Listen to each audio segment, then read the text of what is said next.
I've been an electrician now for just over 8 years. If you're on the fence about an EV camera? If you're on the fence about a EV charger going to an EV car compared to your petrol and diesel car, I would definitely go for the EV. It's just so much more, when you have it actually on your house and it's local, you can charge it up overnight. It's a lot cheaper as well. I mean, if you're filling up your car 40, 50 quid a week and doing long journeys, even short ones, it's going to cost. Where if you have a charger built onto your house, installed onto your house, you're spending way less.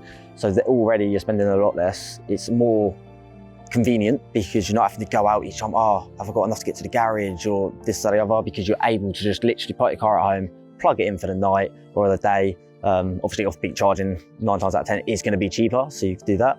But that way, it just takes all the inconvenience out of the way, the money out of the way.